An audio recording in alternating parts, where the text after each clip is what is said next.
Fair play. I know you're a busy man, yeah, so I'm gonna get straight into this. Yes, I haven't got long this time. Sorry, brother. That's I'm on a tight one this evening. Man, I always want to come on your podcast, so big up for inviting me on, man. And you'll know you're part of the family. You're always welcome, man. I am gonna put you on the spot, though, man. I want to ask you one thing, yeah. When everybody is fit, who's your left winger? Eze. Not Madueke. No, I thought he was horrible on the left. He started on the left against Leeds. Horrible is harsh, man. No, it was horrible. Was it? It was Leeds, wasn't it? And then he moved over to the right. He moved over to the right. Yeah, it was horrible. It was horrible. Horrible. Yeah, CJ, it was horrible. It wasn't nice. It wasn't nice.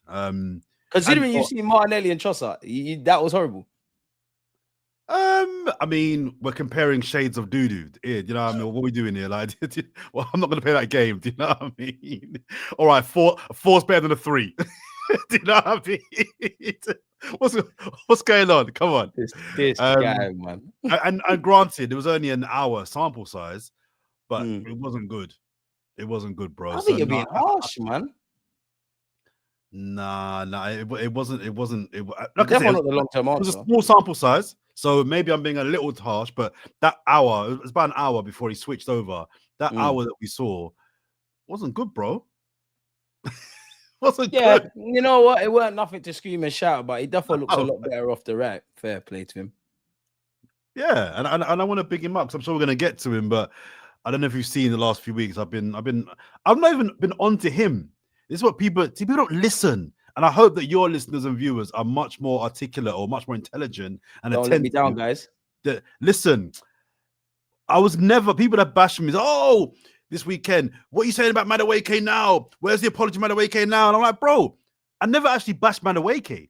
I bashed the people that were telling me against Liverpool he was excellent, or for England he was amazing. I'm like, no, he wasn't. He was good.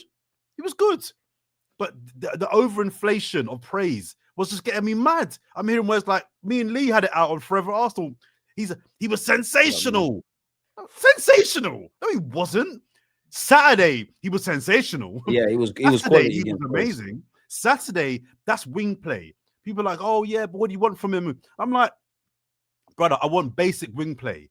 Try and beat your man, get some good crosses in, get some shots off. I'm being kind, Deluded. I'm not even judging you by goals. Forget the goals. I don't think you're being do you know how many times he beat his man on Saturday? God knows, man. Nah. 7. 7 times he beat his man, his fullback, and 5 in the first half. Right? That's wing play. Got a couple shots off and a couple of good crosses in. That's a good day's work. Man, I'm praising him for Liverpool. I think he beat Kirkes a couple times, but he got clamped a couple times. I think he had 1, 2, maybe 1 shot on target. And I think one decent cross in. And man, he was brilliant. He was what? Is that what we're doing? Is that the level now? People conflate being on the ball with actual output. I don't praise man for getting on the ball. I hear this. You should be doing that, to be fair. I hear this rubbish phrase, Deluded. He looked to fret. What does that mean? Look to fret. So what? If I go out my front door right now and go, Arr! What? Is anyone scared of me? What are we doing here? Raise your standards, I beg. And it's the same pattern I saw with the flirter Martinelli for 2.5 years. A man was saying to me, I'm being harsh. Because he gets on the ball lots and it's touch. You're looking busy. Cut inside, pass back to Odegaard. Or touch.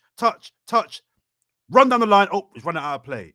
Man, you do that 10 times a game. Man are thinking that man's busy. No, bro. I don't rate being on the ball. You're a professional footballer. Get on the ball. What we do? If you don't get on the ball as a professional footballer, ain't problems, to be honest. As a wing player, go and beat your man. Even if you don't beat him, but at least attempt. Take him on. So all this praise he got for the England games and the Liverpool game, I'm like, he wasn't bad, but amazing, sensational. Bro, get in the bin, man. Saturday, that's what I want from man. And Forest aren't chumps. Against Forest. Forest are a good team, brother. 7 times he beat his man. 7. Not just take-ons, actually beat his man. I think he's up there for touches in the box or just getting in the box or something like that as well. So he's doing what needs to be done. Do you think he keeps Saka out the side? I was just gonna say, having said all that, I'm not gonna get involved in this nonsense debate about, oh, is Saka gonna get, brother? There's levels here, right? There's levels. And whilst I don't think any player should be immune from being dropped, no player should be ever undroppable. I don't believe in that. I think what Saka's got for the first time in his Arsenal career is a genuine threat. Genuine threat. But this idea that Saka in a month's time when he returns doesn't walk back into the team, come on. Like, I'm with you with that. But do you really think it's a genuine threat from Madueke? Like, let's just assume Saka's fit firing. Madueke, he plays like that all the time. Well, you know what? If in the next 2 or 3 weeks, because Saka's not going to play for another 2 or 3 weeks, I reckon. I reckon we won't see Saka until after the next international break. So Madueke's got 4 games, League Cup, Champions League, couple of Premier League, and even a couple of England games to really put his flag in the plant in the ground and say, yo, I'm on to you, brother. So he's got a good little period now to kind of try and assert himself. But I would expect, I mean, he might ease him with a couple of sub appearances, whatever. But the idea that Saka isn't still our first choice right back is a mad thing. And what I think people need to do is respect consistency. Facts. Man can come in and do a thing 1-2 games and bust up the dance and score a couple bad boy goals and great take-ons, and I rate that. Like, Madueke is doing his job. Can you do it for a season or seasons or 38-game period? Or the majority of it is a different kind of ball game. It's the same reason, Deluded. We did Forever Arsenal this morning, and I mentioned how impressed I was with Mosquera. Defender. What's his Mosquera. Mosquera, yes. Because I thought Mosquera was, without being threatened too much, I thought the things he did do, he handled really well. Brother, we've got one there, you know. Arteta's done it again, man. He's done it again. So but I also said, respect for consistency, Gabriel. No one's mentioned Gabriel's performance from the weekend. You know why? He never gets it's just what he does. It's just what he does. Respect consistency. So as well as Mosquera played, and he played really, really well, Gabriel was just as good, but no one's going to mention that because it's what Gabriel does every single week. Respect consistency. So then, like, obviously, like, Madueke is not better than Saka. Mosquera right now, I hope one day he is, especially if Saliba goes Real Madrid one day, but he's not better than Saliba. But there's been times I more want to paint a picture for last season. Like, you could use PSG. Partey was out. We had to move pieces around, and you did see us look disjointed. Now, you look at Mosquera and you look at Madueke, they might not be better than the players that they're playing instead of, but at least like, it doesn't drop to a certain level. Like, do you feel confident with the depth that we have the tools to genuinely compete, potentially get over the line in any, if not all, the trophies? Well, you've said 2 things there: compete and get over the line. They're 2 different things. True. Well, let's change that. Over the line. Right. Okay. Tool-wise, yes. I've never really doubted up Arsenal's ability, player-wise, to win this title. I think where my doubts come in, Deluded, are mentality. It's always been about mentality. Do you have the mentality to game after game after game rack up wins? Do you have the mentality to really go to that place that champions go to? It's not about ability. It's not about ability, bro. Ability gets you top 4. To win the title, it's more than just who's the best player on the pitch. You're right. Who wants it the most. It's who's the smartest. It's who it's the team that collectively refused to lie down, right? I've got 3 key pillars at the start of the season that I said I think will be the things that will win us the title. 3 key things, right? Let's hear them, man. The first one is making the Emirates a fortress. Now, our record at home in the recent years has been very, very good, but I've never felt like it's a fortress. Like, the reason for me, it's a difficult team to play. It's not a difficult ground necessarily. Yeah, and we win more times than not. We win most of our games at home for sure. But I don't. Even the games that we win the Emirates, I don't feel like we've like slapped a man's backside and said, "Get the hell out of here, man." It's been a win, but it's 3-1, but it could have been 3-2 and a bit techie. And that's why I was impressed with Saturday, because Saturday was convincing. Scored a goal in the first half, early second half, wrapped it up, 3rd goal. On your way. Game done. Yeah. Game done. There was no stress. There was no, if they score 1 goal, it's a bit, no. We need to make the Emirates a place whereby you don't want to come there. We've got 19 games at the Emirates. I want 18 wins. We've got to make it count, man. I want 18 wins. Yeah, we lost the title the last couple of years, Deluded, because we've given away too many cheap points at home. Teams that win leagues, like last season, idiot points. Teams that win leagues don't give away cheap points at home. Most teams that win titles, they win 16 out of 19 games minimum. Facts. Minimum. I want 18, 10 goals conceded. That's why I'm setting this team, right? So for me, the first one, big expectations. Yeah, man, 10 goals conceded max. So the first one is making the Emirates somewhere where we just wrap up points. We wrap up points. The second one is stealing wins. Arsenal are not really good at playing at 60% and still winning. Getting 3 points when everything's gone wrong. When you're not the better team on the day, can you like at Old Trafford? I need some more of those. Some more of those. Yeah. And I don't buy into the whole, as we're here with Liverpool, sign of a good team is winning and when you're not playing well. Once or twice, yes. But over the course of a season, you will get found out, brother. You have to play well. And results will correlate. Of course they will. But over the course of the season, can you nick 4 or 5 wins? By nick, I mean, can you like, oh, you know what? We weren't good today, but we found a way. At least 3 of the 4 games Liverpool have played so far, and 1 so far, you could lay claim to that. Found a way. Now, I don't know if I want those games back to back to back to back. I'd rather those 4 games over the course of a season. Because eventually, I don't think it's luck, but eventually you get found out. You got to play well. You got to play well. You can't just keep nicking wins. But Arsenal have to play at their best to win games. It's not sustainable, bro. So Arsenal. Second thing is, can Arsenal play at 60% and still get 3 points? You do know what I mean? And then the third one, I've titled The Evolution of Mikel Arteta. So can Mikel Arteta, can he grow as a manager? Can he improve? Can he learn? Can he open up his mind? Can he try new things?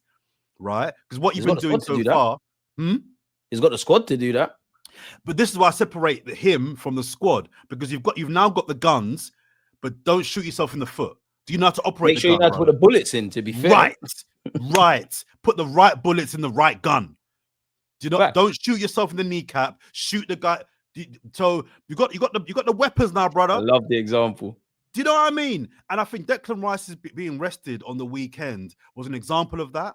Because whilst I don't like it when fans or even teams start focusing on the next game or the game ahead. No, bro, the biggest game is the next game. I don't love it. However, you got to be smart. We have got a big week coming up. First game in Europe, Man City the following week, and I think the week after we've got the league. Got Newcastle. Mistaken. I'm sure it's Newcastle away. Either way, it's Newcastle. You've got a big 10 days ahead, right? Declan Rice played a lot of football over the last 3-4 years. Factor in the last year at West Ham to the 3 years at Arsenal. I know he had a period out injured. Was it last year or the year before? I'm sure it was last season. Last season. But take that out. For England and Arsenal, he always plays. So you have to manage that, right? Like 70-odd games. Yeah, right. Last time he was on the bench was in November, Mad.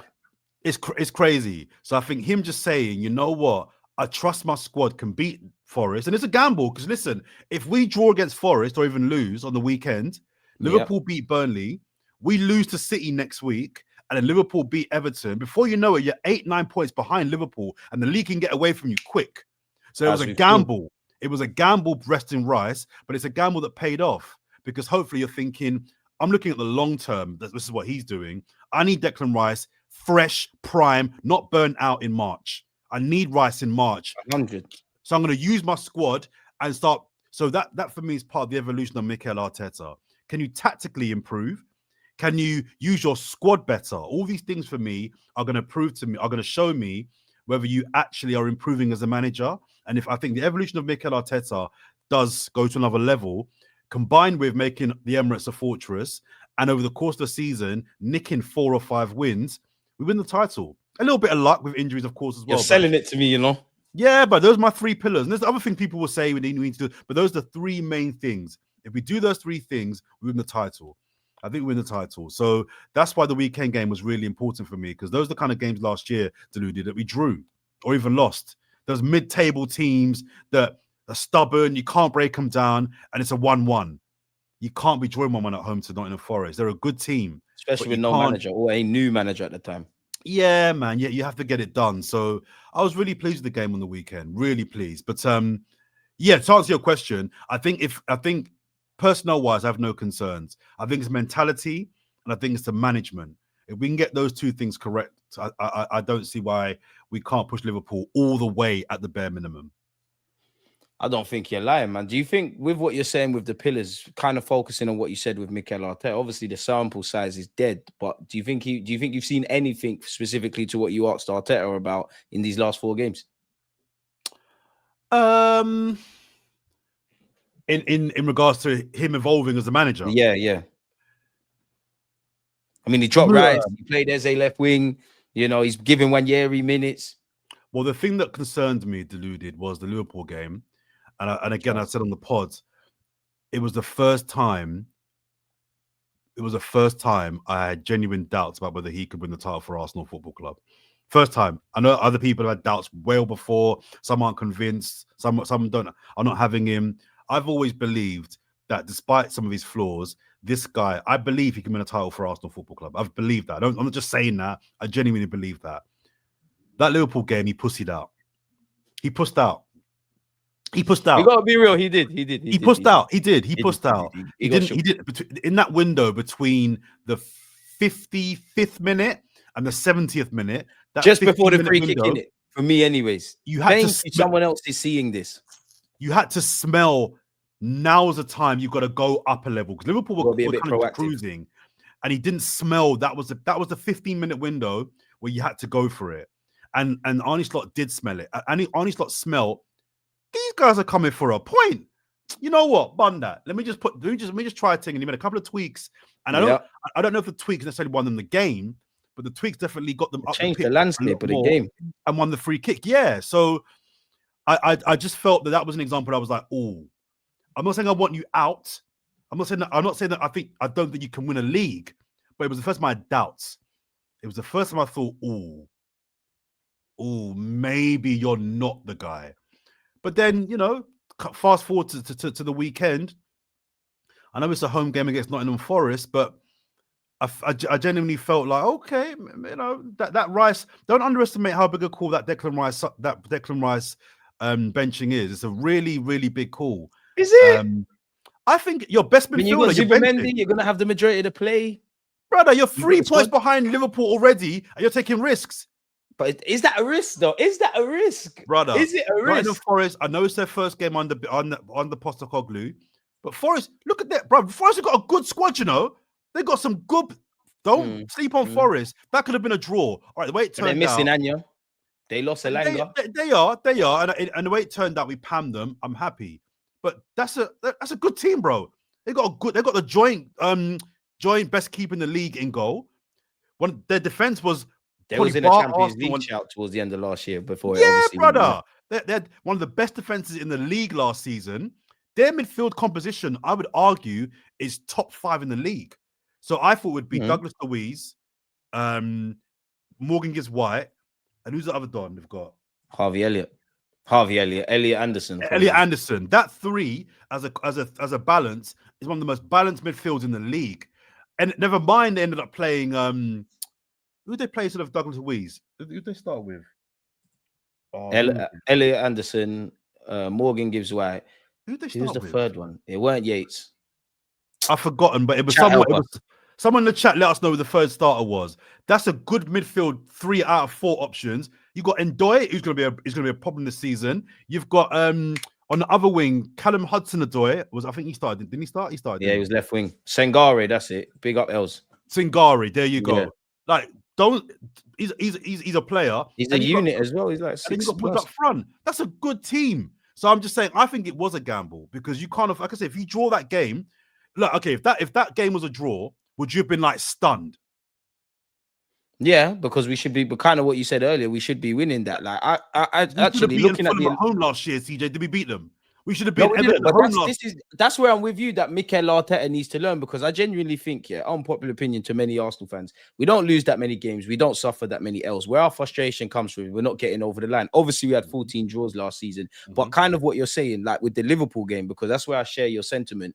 It's those games that you look back in hindsight in May and think, oh, could you have done this? Should you have done that? Like, again, these things could have went left, but could you have could you have played Eze in the 10? Could you have played Wanyeri? Could you have just done things different? Because kind of what you're saying about Slot changing things, which is what I said in my reaction, I did wonder in the back of my mind, how much confidence did Arne Slot have, both in his own ability to change things and, smelling the right temperature at the game, but also knowing Mikel Arteta isn't going to deviate away from the script. I don't disagree. I wanted these men to start, specifically Eze, but I understand the logic. Okay, we're going to Anfield. Let's box clever. 60th, 70th minute, Eze and Odegaard come on. But I think that half time to just before they scored, I think that summed up everything. But going back to the Forest game, unpopular opinion, I was cool with the lineup, I don't really care about who plays left back. Love Miles Lewis-Skelly. Calafiori, I love him as well. And Hincapie ain't kicked the ball for us, but he's amazing. Mosquera ain't put a foot wrong. Noni, it is what it is. It's a better option than we had.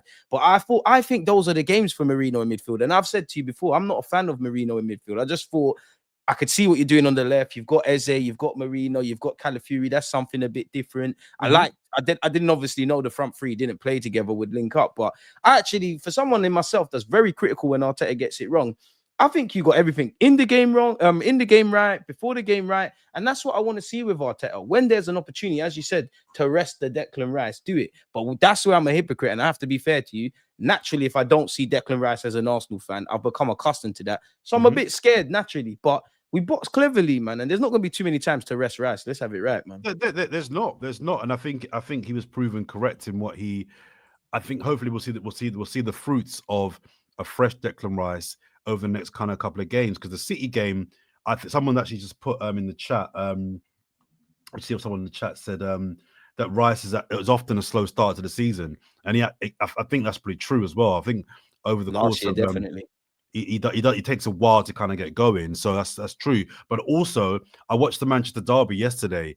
Let me tell you, Rodri, he's not up to speed yet. Rodri is not the same player at present. If we can run up on Rodri, i.e. Declan Rice, we can get a lot of joy in midfield next year. And to do that, I think you want Declan Rice going to that game off the back of a good game in midweek against Athletic, and then really going to that game like, bring it on. Because I'm telling you, their midfield, they looked good yesterday because United are so bad. I'm telling you, any half-decent team causes City problems yesterday. So I think Declan Rice getting a rest might have been linked to, we want to get off to a good start in the Champions League. Rice come back in for that. We want to really, let's have it right. We beat City next week. I never had them in the title race anyway, but they're kind of done. They're kind of done. Especially if they rock up with that back five. Obviously, big up Donnarumma, but their back four, I fancy it. Actually, if our players are as good as we think, I fancy them against them. Yeah, but if I think City have got one more defeat in them, and they're kind of done. So we can knock them out the title race already. So I think that. But again, I'm contradicting myself. I don't like looking too far ahead, but I'm making the point that I think that might have been in Arteta's thinking. Declan, I got a big week for you, so just hold it down today. We'll bring you on the last 10, 15 minutes as he did. Keep it ticking over. We're going to start you in Spain on Wednesday, whenever it is, Tuesday. Tomorrow, tomorrow. And then if all goes well, we're up by a couple of goals. We're going to bring you off, after 75 minutes, and you're going to start on against City on Saturday or Sunday, whenever it is. So, yeah, I don't have an issue with the lineup. I'm just making the point that we disagree on this, but I think that it wouldn't have been a crazy. I don't think it's crazy to think that could have been a draw. And if it's a draw, it could have went left. It looks comfortable, and obviously, like you said, I think the best goal we got was literally the minute after half time. We bagged. We obviously got a goal in the first, but there was a time where both teams were kind of feeling each other out. It was kind of congested. Again, it will be forgotten, but I think there was a moment where Morgan Gibbs White could have scored, but I think it hit. I think Calafiori went dilly-dally and it hit Chris Wood's head, chest or his head or something. Yeah. And Raya tipped it onto the bar. As you know, these things can change games and change momentum. So you are right. And hopefully it's a step in the right direction where the gaffer's concerned. I want to get into Bilbao, yeah, but you've mentioned City a lot of times. So before I forget, I want to jump ahead. I know you hate it, but jump ahead. Talking about it is fine. It's when the managers they do too much of their lineups. Do you know what I mean? It's like, no, brother, focus on the game. The big game is the next game, but we can chat about 3 games ahead if you want. No, we can do that. We're fans. All right, that's cool then. So like, let's jump towards City. Yeah, like obviously there's a bit of a rivalry for numerous reasons. It's at home. It's a big game. It's a chance to dump them out the title race and boost our credentials. The midfield, you kind of touched on it. Yeah, I'm not here to speak about Rodri necessarily, but what's your midfield three for City? Assuming you know Bilbao, everything's great. No one's injured. No one's whatever. Sunday now comes City. What's your three? I'd imagine Rice. I think everyone has Rice. Yes, yeah. Start Rice. Is it the Etihad? Is that the Emirates? The Emirates at home. Okay. I'd go Rice, Zubimendi, and here comes the big one. Yeah. This is where the fun starts. People smash the like button. This is where we get going. Yeah. I'm thinking of what I think they're going to play and how we can run up on them. So we're assuming Odegaard won't be fit for that game. That shoulder. Let's humor each other. Odegaard's fit. He's an option. I wouldn't start Odegaard. Who would be the third? Zubi, Rice, and you got Eze, but that might mean Martinelli. You've got Wanyeri. You could go Mikel Merino. I'd go in Wanyeri, no? I'd go in Wanyeri. I would go Rice box to box. I would go Zubimendi deep line playmaker, and I would go Ranieri as the advanced 8. The reason why I wouldn't put Eze, I would love to put Eze in that role, but I don't know then who you put on the left.